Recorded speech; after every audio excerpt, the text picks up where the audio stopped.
عرض یہ کر رہا تھا کہ جب اللہ و رسول کی محفل، اللہ کے ولیوں کی محفل جہاں پر قائم ہوتی ہے تو فرشتے حاضر ہوتے ہیں، اور جب رب کی بارگاہ میں واپس جاتے ہیں تو رب پوچھتا ہے فرشتوں تم کدھر سے آ رہے ہو، کہاں سے آ رہے ہو؟ تو فرشتے عرض کرتے ہیں مولا میں فلاں مقام پر گیا تھا۔ تو کہا اے فرشتوں وہاں تم نے کیا دیکھا؟ کہا اے مولا وہاں پر تیرے بندے تیرا اور تیرے محبوبین کا ذکر کر رہے تھے، سبحان اللہ، یہ میں نے دیکھا ہے۔ تو اللہ ارشاد فرماتا ہے اے فرشتوں گواہ ہو جاؤ، اس محفل میں جو سنا رہے تھے ان سن رہے تھے سب کی میں نے بخشش و مغفرت۔ سبحان اللہ، نعرہ تکبیر، نعرہ رسالت، جشن غوث اعظم، سبحان اللہ۔ اور یہی حدیث شریف کا مفہوم ہے عند ذکر الصالحین تنزل الرحمہ، جہاں پر اللہ والوں کا ذکر ہوتا ہے وہاں پر رحمتوں کا نزول ہوتا ہے۔ اور یہ ذکر ہے تو کس کا؟ یہ بات ہے تو کس کی؟ یہ تذکرہ ہے تو کس کا؟ یہ ذکر اس کا ہے جو ذل رب ہے، بات اس کی ہے جو نور حق ہے، تذکرہ اس کا ہے جو خدا کی عطا سے مالک کائنات ہے۔ اس لیے مجھے کہہ لینے دیا جائے کہ یہ سر زمین محفل نور میں نہائی ہے، یہ سر زمین محفل نور میں نہائی ہے، رحمت خداوندی چاروں سمت چھائی ہے، رحمت خداوندی چاروں سمت چھائی ہے، دیجئے انہیں آقا دونوں لال کا صدقہ، دیجئے انہیں آقا دونوں لال کا صدقہ۔ آپ حضرات آمین کہہ دیں، دیجئے انہیں آقا دونوں لال کا صدقہ، جس نے آج کی محفل شان سے سجائی ہے، جس نے آج کی محفل شان سے سجائی ہے۔ نعرہ تکبیر، نعرہ رسالت، مسلک اعلیٰ حضرت، غوث کا دامن، خواجہ کا دامن، خواجہ کا ہندوستان، جناب حافظ غفران نجری صاحب قبلہ۔ یہ جو اللہ والی کی محفل ہوتی ہے حدیث کے روشنی کے مطابق وہ نورانی محفل ہوا کرتی ہے۔ آئیے ہم اور آپ وہ مصطفیٰ جنہوں نے لڑکیاں جب دفن ہوا کرتی تھی تو ان کو جینے کا وقار عطا کر دیا، وہ عورتیں جو مطلقہ ہوتی تھی اور ان کے ساتھ زیادتی کی جاتی تھی لیکن اللہ کے رسول نے انہیں عظمتوں عطا فرما دی، وہ اللہ کے رسول جو بیواؤں کو سینے سے لگانے والے رحمت للعالمین ہے۔ آئیے انہی کی بارگاہ میں ایک مرتبہ درود پاک پڑھ لیں۔ اللہ رب محمد صلی اللہ علیہ وسلم، نحن عباد محمد صلی اللہ علیہ وسلم، صلو علیہ صلاۃ و سلام علیک یا سیدی یا حبیبی یا رسول اللہ صلی اللہ تعالی علیہ وسلم۔ قرآن پاک کی آیت ہے وَلِلَّهِ الْعِزَّةُ وَلِرَسُولِهِ وَلِلْمُؤْمِنِينَ۔ اسی آیت کو میں نے موضوع سخن بنایا ہے۔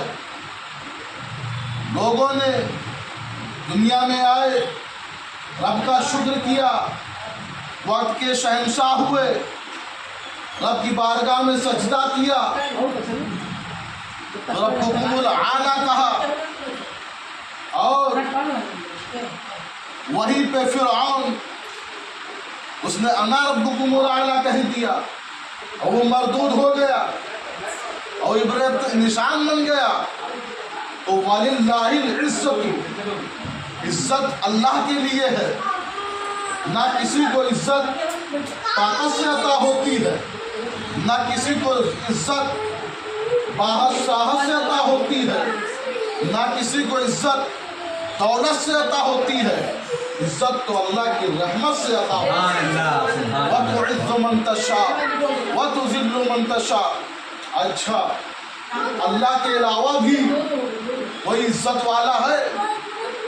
ایک کتاب میرے سامنے آئی جس کا نام تقویت الایمان ہے.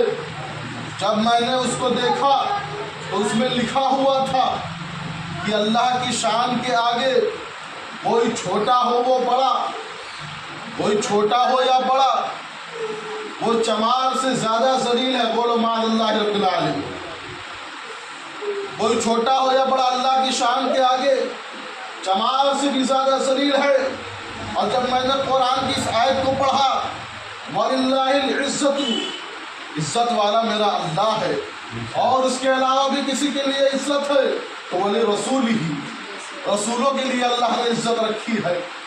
اور میں نے آگے پڑھا وَلِلْمُؤْمِنِينَ، جو رسول کے غلام ہے وہ بھی عزت والے ہیں. میرا اللہ بھی عزت والا ہے، میرے رسول بھی عزت والے ہیں، میرے اولیاء اکرام بھی عزت والے ہیں.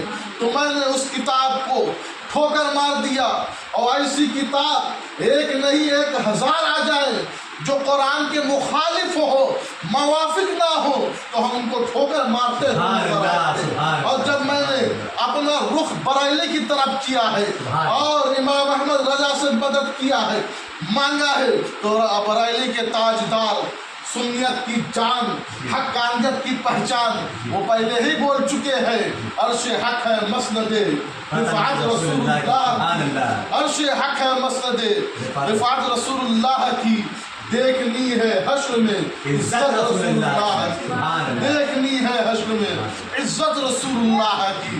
اعلیٰ حضرت نے اس طریقے سے ہم سنیوں کی رہنمائی فرمائی ہے. اور غوث پاک کی شان، ان کے بارے میں اعلیٰ حضرت نے پہلے ہی فرما دیا، واہ کیا مرتبہ اے غوث ہے بالا تیرا، اونچے اونچوں کے سروں سے ہے قدم اعلیٰ تیرا.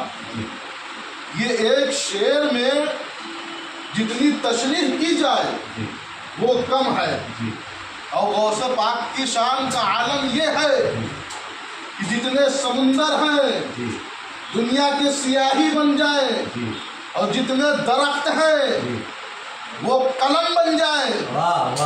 سیاہی ختم ہو سکتی ہے، قلم ختم ہو سکتا ہے، لیکن غوث پاک کی عظمت و شان بیان نہیں ہو سکتی. وہ عظیم مرتبے والے ہمارے غوث پاک ہیں. اور یہ کس مقام پہ فرمایا؟ یہی غوث پاک ہے. جب آپ اعلان فرماتے ہیں قدمی حاضی علی رقبۃ کل ولی اللہ، کہ میرا یہ قدم تمام اولیاء اللہ کے گردن پر ہے. تو تمام اولیاء اکرام اس وقت تھے، روایتوں کے مطابق 360 اولیاء اکرام نے اپنے سر تسلیم خم کر لیا، اور غوث پاک کی بارگاہ نے کہا بے شک آپ کا قدم میری گردن پر ہے.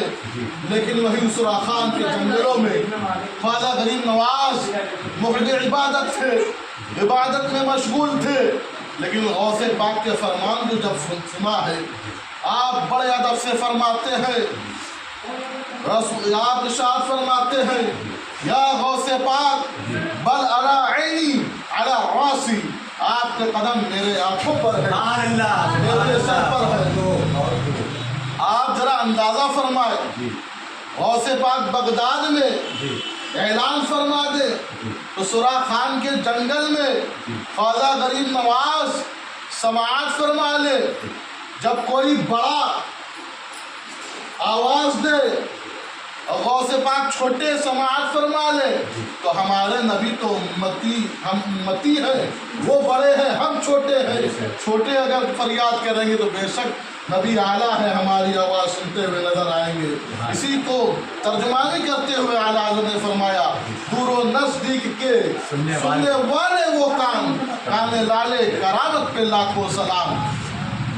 آپ اندازہ فرمائے جب سر تسلیم خم کیا تو غوث پاک نے ارشاد فرمایا یا معین الدین انت سلطان الہند، اے معین الدین میں نے تجھے ہندوستان کا بادشاہ بنا دیا. تو آج تقریباً 850 سال ہو گئے، حکومتیں تمام آئیں دل پہ دل، اور 13 دن کی بھی حکومت بدل جاتی ہے، ختم ہو جاتی ہے.